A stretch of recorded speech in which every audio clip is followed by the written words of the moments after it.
don't recognize these girls. I didn't see them. You done that before? No. Di awal film, kita diperlihatkan seorang ayah bernama Dover sedang mengajari anaknya cara berburu rusa.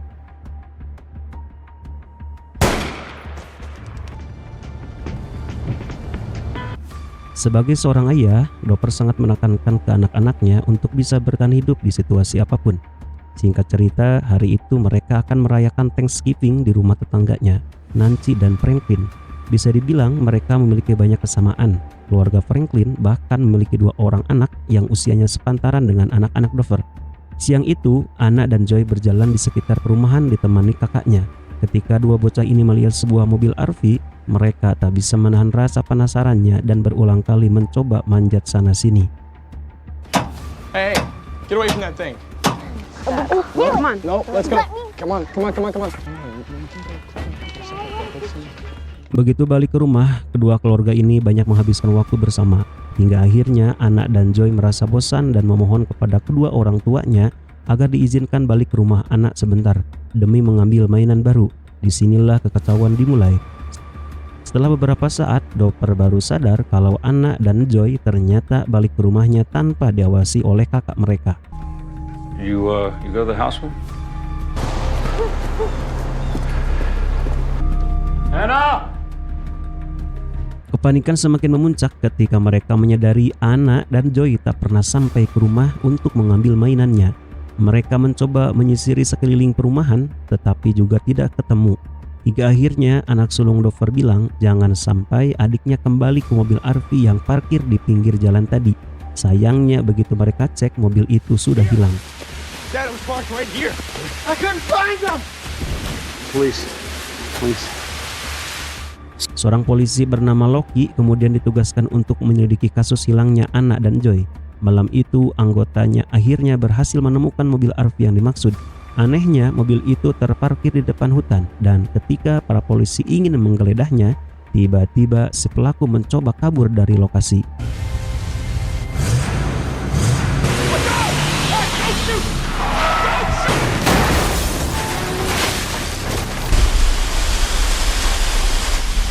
Ranting pohon menembus kursi kemudi, tapi mereka tak menemukan jasadnya. Saat dicek ke dalam mobil, mereka akhirnya menemukan si pelaku yang bersembunyi di balik tirai.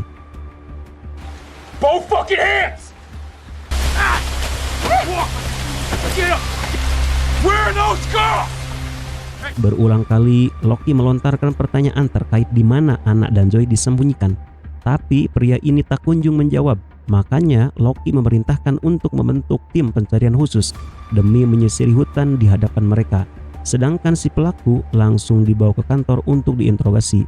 By the way, pria ini bernama Alex dan setelah diinterogasi selama 10 jam, ia tak kunjung mengucapkan sepatah kata pun yang bisa menuntun mereka menemukan keberadaan 2 bocah tadi. I don't recognize these girls. I didn't see them. You done that before? No. Ya udah, kalau Alex memang tak mau berbicara, polisi paling tidak bisa menyisiri mobil RV-nya, mencari jejak Joy dan Anna melalui sidik jari, rambut ataupun bekas kain bajunya yang mungkin sempat tertinggal di mobil itu. Tapi anehnya, setelah dicek secara detail, tim forensik tak berhasil menemukan apapun. Go back there anyway. Tak ingin menyerah, Loki kemudian mencoba mendatangi kediaman Alex. Selama ini ia tinggal di rumah tantenya. Di depan rumah itu terdapat sebuah mobil usang yang sudah berkarat dan bibi Alex ternyata sudah merawat keponakannya sejak usia 10 tahun. Tanpa basa-basi, Loki mencoba mengecek kamar Alex, tapi sayangnya ia kembali tak menemukan bukti apapun. Maka dari itu, sekarang satu-satunya cara untuk menemukan Anna dan Joy adalah menyisiri hutan tadi. Anna! 24 jam berlalu dan kedua bocil itu tak kunjung ditemukan. Alex mencoba mewawancarai keluarga Franklin dan Dover demi bisa menempatkan petunjuk baru. Di tengah interogasi, tiba-tiba Dover naik pitam karena merasa kecewa dengan kepolisian yang belum juga berhasil menemukan putrinya. Padahal Alex jelas-jelas pelaku dari penculikan ini. Loki bilang situasi lebih rumit dibanding yang mereka bayangkan karena setelah diperiksa, Alex ternyata memiliki keterbelakangan mental, makanya IQ-nya hanya setara anak 10 tahun dan polisi tak bisa menginterogasi pelaku menggunakan kekerasan. We have a 48-hour hold on. It ends tomorrow unless we bring charges. Be 100% sure. Masalahnya, jika mereka tak bisa menemukan bukti apapun selama dalam 24 jam ke depan, secara hukum Alex harus dibebaskan. Loki sebagai polisi yang terkenal selalu bisa menyelesaikan setiap kasusnya, merasa frustasi dengan hal tersebut dan mencoba memohon ke atasannya agar Alex ditahan lebih lama lagi. Sementara itu, Loki mencoba mencari anak dengan cara mendatangi kediaman orang-orang yang pernah terlibat kasus asusila. Setelah mengunjungi beberapa rumah, akhirnya ia tiba di rumah seorang mantan pendeta. Sayangnya saat akan diinterogasi, si pendeta sedang pingsan akibat mabuk. Tapi di saat itu jugalah ia berkesempatan untuk menemukan sebuah ruangan rahasia.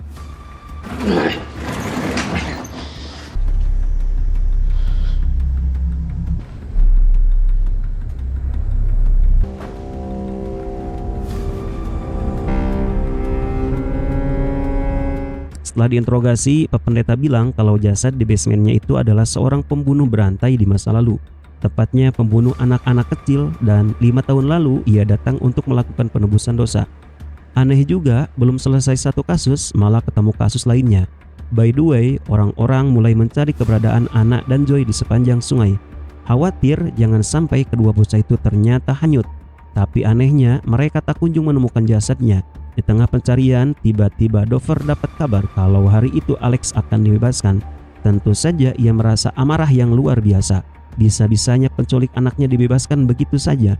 Tapi mau bagaimana lagi, Loki juga tak sanggup untuk menahannya lebih lama karena hanya akan bertentangan dengan hukum. I want to talk. You're a free man. I'm a free man. They didn't cry until I left them. Ya, aneh sekali karena tiba-tiba Alex bilang kepadanya kalau anak dan Joy tak menangis sebelum ia tinggalkan. Masalahnya, perkataannya itu tak mungkin bisa didengarkan oleh siapapun kecuali mereka berdua. Makanya para polisi sempat meragukan kesaksian Dover. Quiet. He said it to me. He wanted me to know. Arrest! Tanpa membuang waktu, Loki mencoba menginterogasi Alex sekali lagi, tapi tantenya bilang seingat dia keponakannya tak berkata sepatah kata pun tadi. Hal yang sama juga Alex ucapkan di mana ia merasa tak menyampaikan apapun ke Dover ketika di parkiran. Dari sini Loki mulai bingung yang mana yang benar dan yang mana yang salah. Intinya dia sudah melakukan tugasnya dan hasil interogasi itu coba ia sampaikan langsung ke Dover melalui telepon.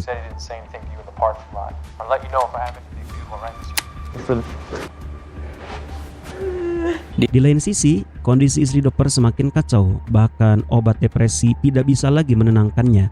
Saking frustasinya, istri Dover mulai menyalahkan suaminya. You could protect us from everything. Akhirnya, Dover sudah tak tahan dan memutuskan untuk menemukan putrinya sendiri. Sejak sore, ia mendatangi kediaman Tante Alex, dari jauh memantau gerak-geriknya.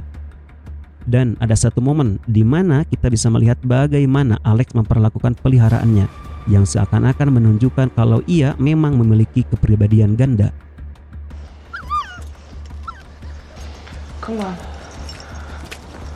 Tanpa basa-basi, Dover kemudian memutuskan untuk menodong Alex di tengah jalan. Dari sini, scene tiba-tiba berpindah, di mana keesokan paginya Dover mengajak prank ke rumah warisan orang tuanya. Rumah tua yang terletak tak jauh dari perumahan mereka. Ternyata Dover memutuskan untuk menculik Alex semalam. Frank tak menyangka kalau sahabatnya akan bertindak sejauh ini. Masalahnya, sekalipun Alex adalah pelakunya, mereka tak boleh main hakim sendiri. We heard him until he talks, or they're gonna. We heard him until he talks, or they're gonna die. Right, I don't want to hurt you. I don't.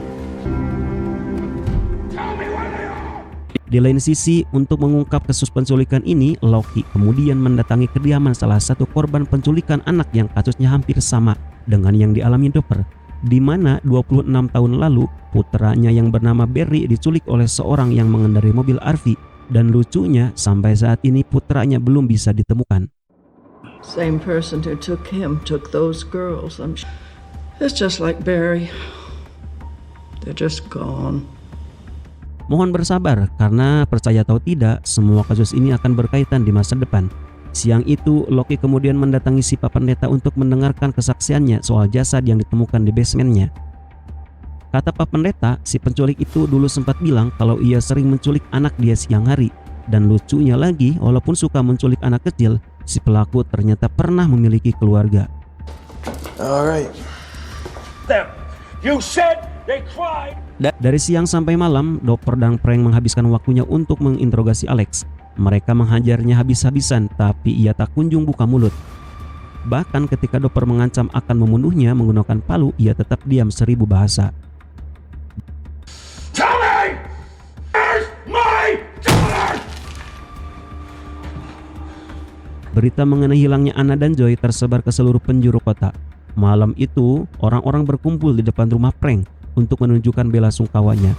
Anehnya, di tengah kerumunan itu, tiba-tiba Loki melihat seseorang yang mencurigakan. Lucunya lagi, ketika semakin diperhatikan, orang itu malah berusaha untuk kabur.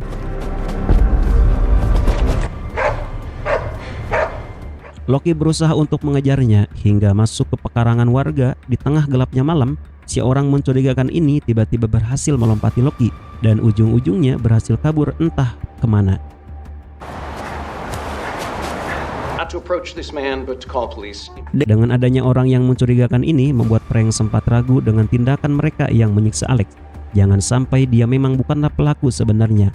Tetapi Dopper tetap yakin kalau orang itu hanyalah pengalih perhatian, karena Alex jelas-jelas menyembunyikan sesuatu. Di lain sisi, berita mengenai hilangnya Alex baru diketahui Loki pagi ini. Tadinya ia pikir atasannya mengirim seseorang untuk mengawasinya. Tahu-taunya malah dibiarkan begitu saja. Dan hal ini membuat kasus yang ia tangani semakin rumit. Sore itu, seorang penjaga toko mengabari Loki kalau dia sempat melihat orang yang diberitakan di TV. Anehnya lagi, hampir tiap minggu pria itu datang ke tokonya untuk membeli baju anak. Di lain sisi, rahasia mengenai penyekapan Alex akhirnya diketahui Nancy. Tentu saja ia curiga karena suaminya selalu keluar rumah dari siang hingga malam. Tapi bukannya marah, Nancy malah ingin ngobrol langsung dengan penculik anaknya. Begitu sampai di rumah rahasia, kita bisa melihat kondisi Alex yang sudah babak belur. Merasa Alex memiliki hati nurani, Nancy diam-diam mencoba melepaskan ikatannya agar Alex mau memberitahukan di mana putrinya disekap. Tapi tindakan sembrono itu ternyata hampir saja berujung petaka. Help me.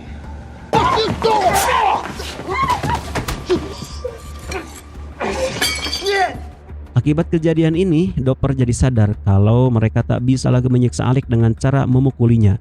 Makanya malam itu ia begadang demi membuat sebuah metode baru. Kali ini Alex dikurung di dalam sebuah ruangan sempit tanpa cahaya, dan di atas ruangan itu terdapat keran air panas. Setiap kali Alex tak mau menjawab pertanyaan yang diberikan, maka air mendidih akan mengenai tubuhnya. Tidak manusiawi, tapi hal itu Dopper lakukan demi bisa menemukan putrinya kembali. This isn't right. Let's start with that wall there.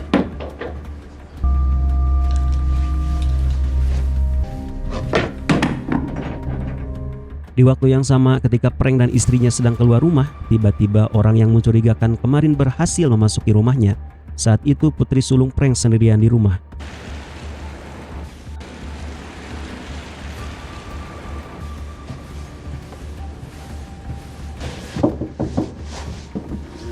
Eliza, open the door. Orang yang mencurigakan tadi ternyata sudah keburu pergi ketika Frank tiba di rumahnya. Dan kali ini ia kembali menerobos masuk ke rumah Dopper. Diam-diam ia masuk ke kamar Anna. Tapi saat itu terjadi, istri Dopper tiba-tiba menyadari kehadirannya. Orang itu kembali berhasil kabur tanpa meninggalkan jejak. Sedangkan istri Dopper segera memanggil polisi karena mengira itu adalah putrinya. And then Ralph, he came in.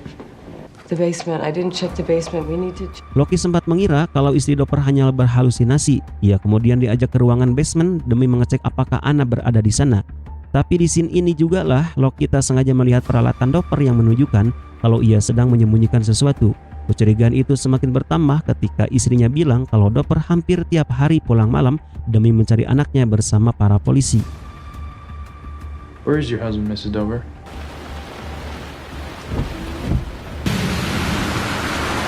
Keesokan harinya, Loki memutuskan untuk membuntuti Dopper. Untung saja sejak awal Dopper sudah sadar kalau ia sedang dibuntuti. Makanya ia berpura-pura mampir ke toko minuman keras. Dengan berpura-pura demikian, kini Dopper malah bisa mencari tahu mengapa Loki membuntutinya. Why are you following me? There's a bag of lye in your basement. It's half empty. Perdebatan mereka berdua makin panas. Loki tetap kekeh mencari tahu apa yang sebenarnya Dopper coba lakukan. Sebaliknya, Dopper malah naik pitam. Karena ngapain polisi ngabisin waktu mengikutinya, sedangkan target utama dari kasus ini adalah menemukan putrinya.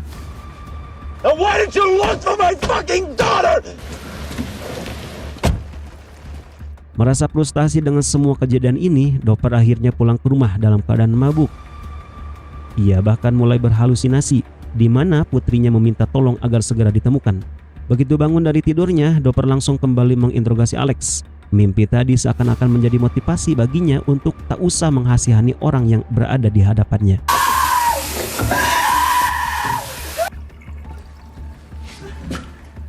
Di tengah keputusasaan, tiba-tiba Alex mengatakan sesuatu. Kali ini dia bilang kalau dirinya bukanlah Alex. Seakan-akan kembali bermain teka-teki. Hal itu membuat Dopper kembali putus asa. Dan di sisi lain, Loki tiba-tiba muncul di lokasi dan berusaha menerobos masuk ke dalam. Di sini Dopper mulai panik karena jika tertangkap basah dirinya bisa dipenjara.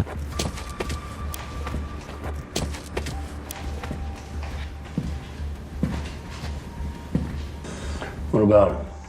Ya, Dopper berpura-pura sering menghabiskan waktu di sana untuk minum-minum. Tapi Loki tak sebodoh itu dan memilih untuk menyisir setiap ruangan di sana. Dan ketika dirinya sudah hampir menemukan persembunyian Alex, tiba-tiba penjaga toko kemarin meneleponnya untuk menyampaikan kalau orang yang ia cari-cari baru saja meninggalkan tokonya.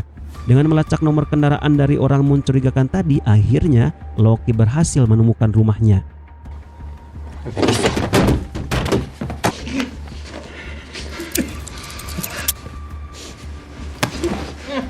Loki langsung menyisir setiap ruangan di sana. Di dapur ia menemukan daging babi dengan rambut pirang di kepalanya. Lalu di ruangan yang lain dia menemukan kotak-kotak hitam yang digembok. Karena tak bisa membukanya dengan tangan kosong, Loki kemudian menahan si pelaku di mobilnya, sekalian mengambil linggis untuk membuka gembok tadi. Dan begitu kotak-kotak itu dibuka, ternyata isinya adalah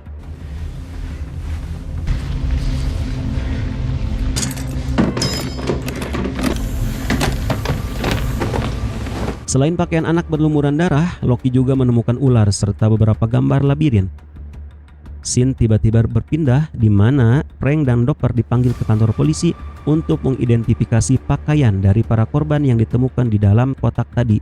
Berdasarkan kesaksian si pelaku, semua anak yang ia culik telah dia bunuh, tapi lokasi jasadnya belum diketahui. Frank dan Nancy menemukan pakaian Joy yang menandakan putri mereka telah tewas. Selanjutnya giliran Dopper. Dari puluhan foto pakaian korban yang ditunjukkan kepadanya, akhirnya ia mengenali salah satunya, dan itu menandakan kalau Anna juga telah tewas. That's what's up.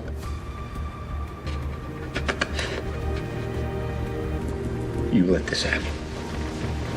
Berita mengenai kematian Anna masih Dopper sembunyikan dari istrinya. Dia berharap paling tidak dia bisa menemukan jasad Anna terlebih dahulu, agar istrinya tidak histeris. Demi menutupi berita tersebut, Dopper meminta putranya untuk menjauhkan ibunya dari TV maupun koran yang terbit besok hari. Di waktu yang sama, kita diperlihatkan si pelaku bernama Bob Taylor sedang berada di ruangan interogasi. Polisi memberinya waktu untuk menggambar peta lokasi jasad korban pembunuhannya. Tapi setelah berjam-jam di ruangan itu, Taylor malah menggambar labirin. Tentu saja Loki yang sudah stres mulai kehabisan kesabaran dan memutuskan untuk menginterogasi secara langsung. Tanpa Loki sadari, dirinya terbawa emosi dan kejadian tak terduga tiba-tiba melanda mereka.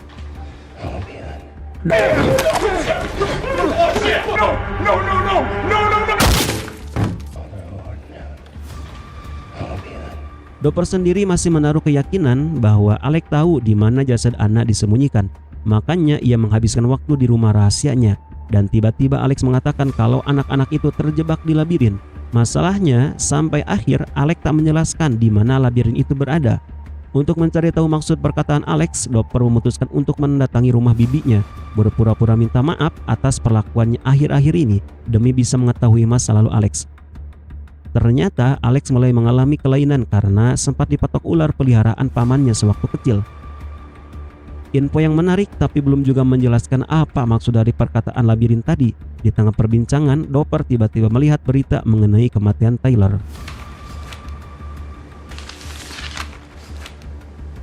I say it's better this way. You know, that awful man, he... So I'll have to worry about losing you to people. Loki tak hanya merasa bersalah atas kematian Tyler, ia juga masih penasaran apa maksud dari gambar labirin yang Tyler gambar sebelum meninggal. Orang-orang mulai menyuruhnya untuk menyerah dan hal itu membuatnya semakin stres.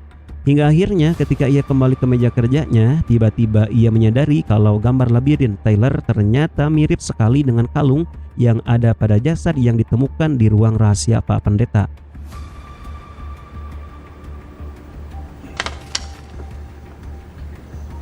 Kebenaran lain mulai terungkap di mana setelah dicek ternyata darah yang ada pada pakaian Anna dan Joy bukanlah darah manusia, melainkan darah babi.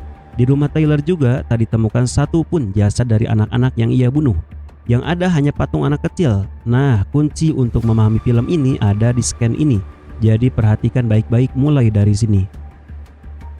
Pertama, Taylor ternyata pernah jadi korban penculikan anak. Waktu itu ia diculik selama 3 minggu dan disuntikan obat khusus yang membuatnya lupa dengan wajah penculiknya.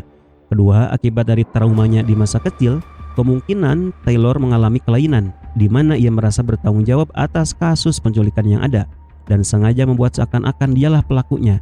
Taylor bahkan sering membaca sebuah buku mengenai kasus penculikan anak. Dan yang terakhir, semua pakaian anak yang berada di kota-kota kemarin ternyata masih baru dari toko, kecuali milik Anna dan Joy. Sekarang pertanyaannya, untuk apa Taylor melakukan itu semua? Serta kalaupun pakaian itu palsu, mengapa milik Anna dan Joy itu asli? Dari pertanyaan itu akhirnya Loki jadi teringat kalau istri Dopper sempat melaporkan kalau ada orang asingan masuk ke rumahnya. Dari jejak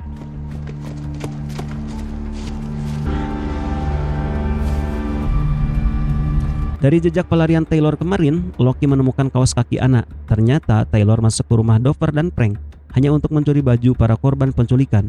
Di lain sisi, kabar menggemparkan kembali terjadi, di mana polisi berhasil menemukan Joy di pinggir jalan dan sekarang sedang dirawat di rumah sakit.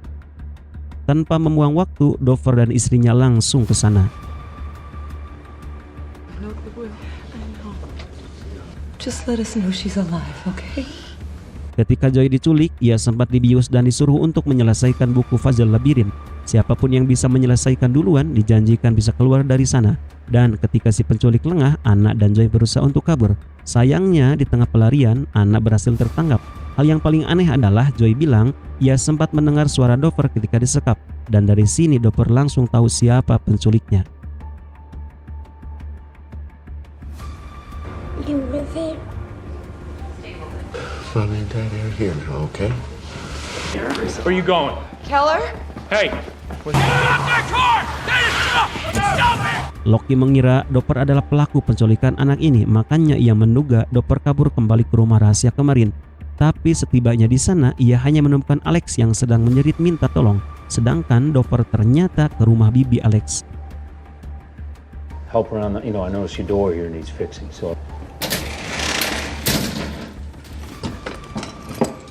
Sejak awal, bibi Alex adalah pelaku utama dari penculikan ini. Sayangnya, ketika Dover akan memberikan perlawanan, dia sudah ditodong pistol duluan. Anak entah disembunyikan di ruangan yang mana, tapi Dover sangat ingin menemui putrinya. Bibi Alex kemudian mengiyakan permintaan Dover, asalkan ia mau menuruti semua perintahnya, mulai dari memakai borgol sampai dengan meminum cairan khusus. Drink it, Mr. Dover. I'll kill you right here. That's your ticket to your daughter right there. Dari sinilah semua kebenaran mulai terungkap, di mana bibi Alex dan suaminya dahulu sering menculik anak-anak kecil sebagai aksi balas dendam kepada Tuhan karena telah mengambil nyawa anak mereka. Alex adalah korban pertamanya, begitu juga dengan Taylor. Kelainan yang Taylor alami mungkin berkaitan dengan traumanya sewaktu kecil diculik di masa lalu. By the way, mobil karate yang terparkir di depan rumah itu ternyata memiliki ruangan rahasia di bawahnya. Tak ada yang menduga hal tersebut karena mobil itu dianggap tak mungkin lagi bisa menyala. Back up, slowly.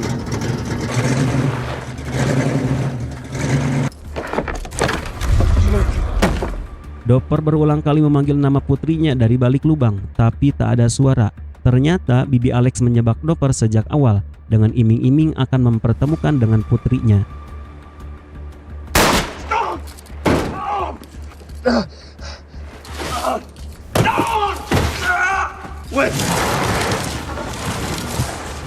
Diam-diam, Dopper berhasil mengantongi sebuah senter di dalam lubang itu. Ia menemukan peluitan merah milik putrinya, menandakan Anna pernah ditahan di sana. Makanya ia hanya berdoa semoga anaknya tak berakhir seperti dirinya saat ini. Malam itu, Loki diperintahkan atasannya untuk ke rumah Bibi Alex demi melaporkan kasus penemuannya. Tapi begitu sampai di sana, Bibi Alex malah mengira Loki ke sana untuk menangkapnya. Makanya ia segera menyuntikkan cairan khusus ke tubuh Anna. Karena panggilannya tak kunjung dijawab, Loki memutuskan untuk masuk ke dalam. Salah satu foto di kamar Alex tiba-tiba menarik perhatiannya, dan itu adalah foto suami Bibi Alex. Kalau kalian perhatikan, ia memakai kalung yang sama dengan jasad yang ditemukan di rumah Pak Pendeta.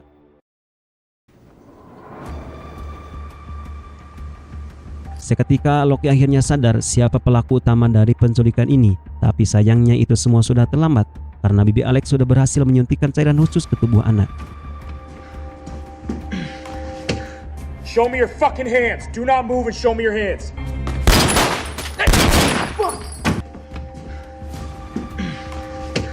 Syukur saja peluru hanya mengikis jidat Loki. Walaupun terluka cukup parah, Loki segera mengangkut Anna yang kritis ke rumah sakit. Darah yang bercucuran dari luka tadi membuat Loki kesulitan untuk melihat jalan di hadapannya. Kepanikan semakin memuncak ketika Anna tak berhenti mengeluarkan busa dari mulutnya.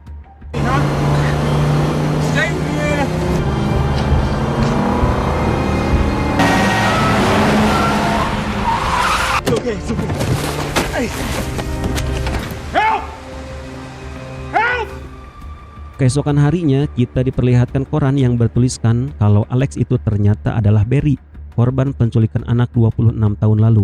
Di bawahnya juga tertulis berita mengenai Dopper yang masih belum diketahui keberadaannya. Tak lama kemudian, Loki dihampiri oleh Anna yang berterima kasih karena sudah diselamatkan.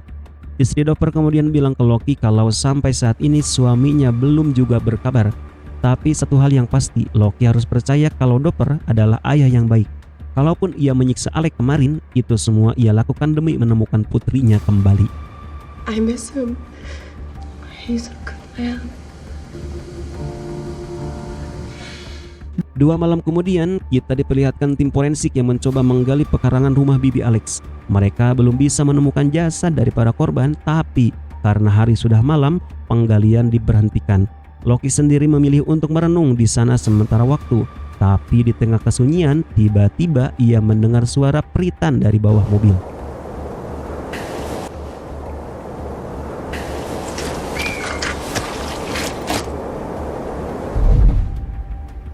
Dan dengan begitu film pun tamat. Endingnya sangat menggantung, tapi kita bisa disimpulkan kalau Dopper ternyata masih hidup dan Loki berhasil menemukan ruangan rahasia di bawah mobil.